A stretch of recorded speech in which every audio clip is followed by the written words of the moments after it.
What is going on, guys? It is Wrestlelamia here, back with some more news. Join us now as we look at this week's edition of the Red Brand, as well as the wildest news stories and rumors you need to know, including: is WWE prepping fans for a Brock Lesnar comeback? Why Jay refused to talk to Jimmy Uso? AJ Styles is cooked. Teddy Long says Goldberg should go to NXT, and much more. Be sure to subscribe and hit that notification bell for daily wrestling videos, and follow us on Facebook for exclusive lists. Also check out our new videos on Wrestlelamia XL.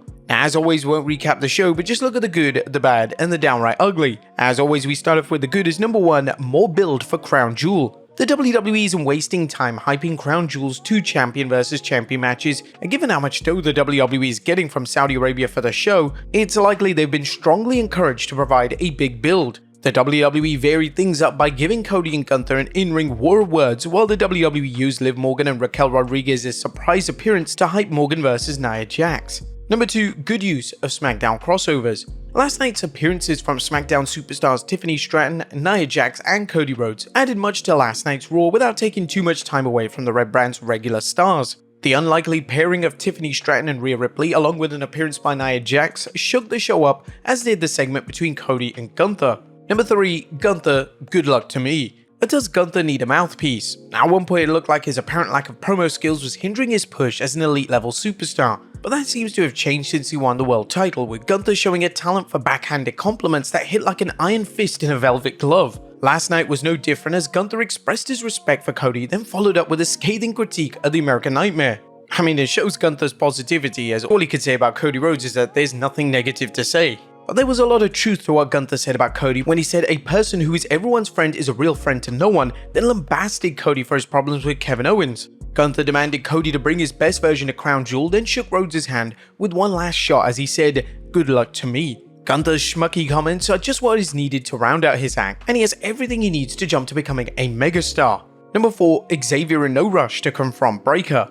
Bron Breakker's post-match beatdown on Kofi Kingston was to be expected, but Xavier Woods' reluctance to help his longtime New Day partner wasn't. Only the timely arrival of Jey Uso saved Kofi from possible injury, a situation which has fans asking how much longer before Woods abandons Kofi. Number 5, another solid women's tag title match. It looks like the WWE is finally spending time with its women's tag division, not only adding more teams to the mix, such as the recent additions of NXT's Jakara Jackson and Lash Legend, but it's helped freshen up current champs Bianca Belair and Jade Cargill's choice of challengers. Damage Control versus Belair and Cargill was a classic example of making both the challengers and the champions look very strong.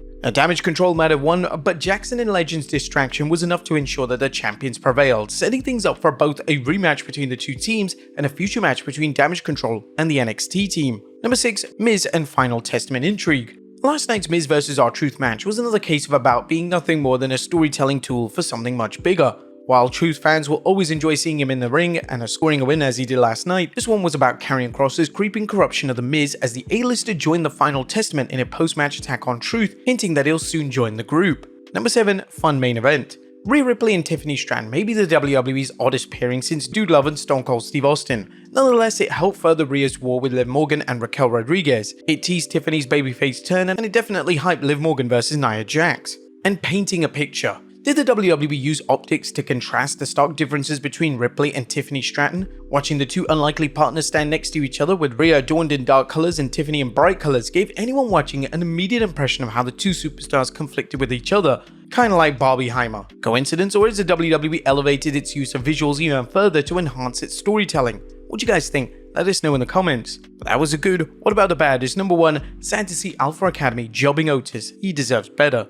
Last night's match between the returning War Raiders and Alpha Academy's Otis and Akira Tozawa was obviously designed to help push Eric and Ivar after their extended absences. But sadly, it just showed how lost Otis is right now on the Red Brand, a situation unlikely to change anytime soon given Raw's temporary 2-hour format. That was nothing downright ugly, although this week's show didn't flow as smoothly as last week, despite creative now having a week's experience with a new abbreviated format. It was still a strong show that forwarded storylines and hyped Crown Jewel's 2 interbrand bouts. What do you guys think of the Red Brand this week? Let us know in the comments down below. Now let's move on to the news.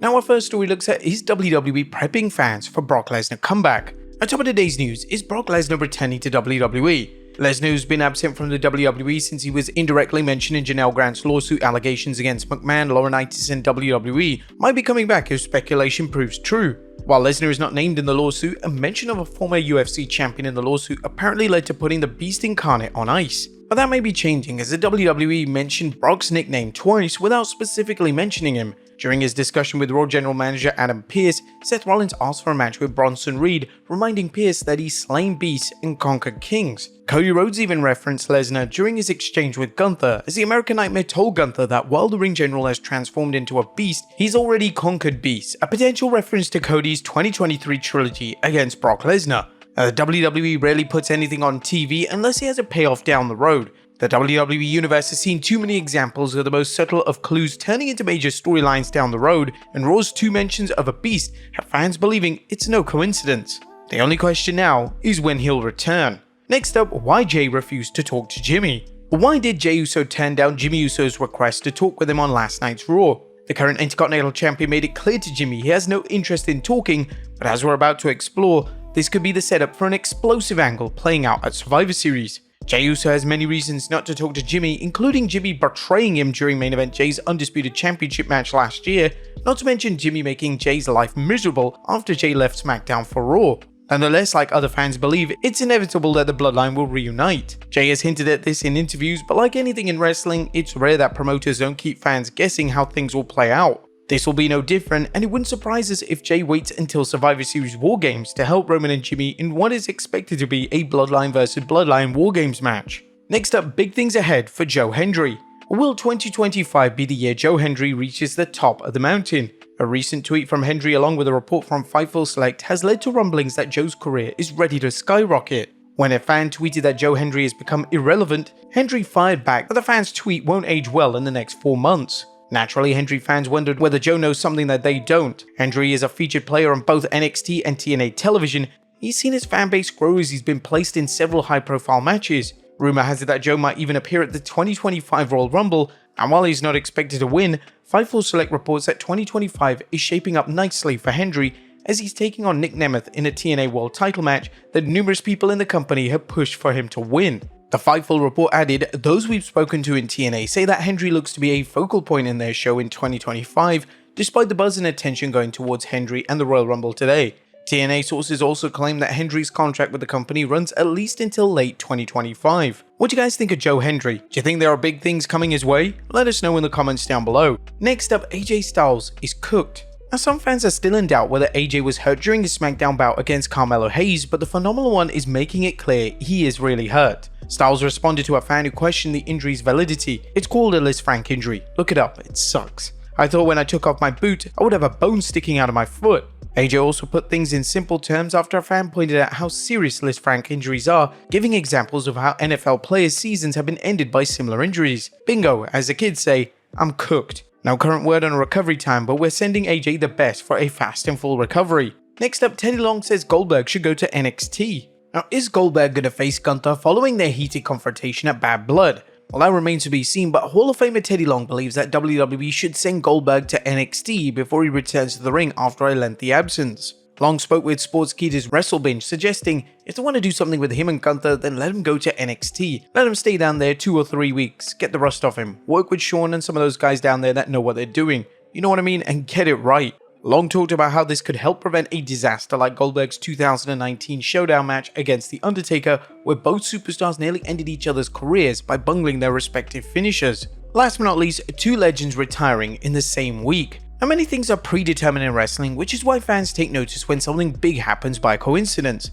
such as the case with the upcoming retirements of 2 wrestling icons. WrestleOps tweeted John Cena and Hiroshi Tanahashi will both be retiring the same week. Cena December 31st, 2025 and Tanahashi January 4th, 2026. The 2 retirements will mark the end of an era in North America and Japan as each wrestler changed the industry in their own way, leaving behind a legacy that will be talked about for decades. But there you have it, folks. I will look at Raw as well as the wildest news stories and rumors you need to know. Be sure to leave your comments down below, and I'll see you next time with some more wrestling content.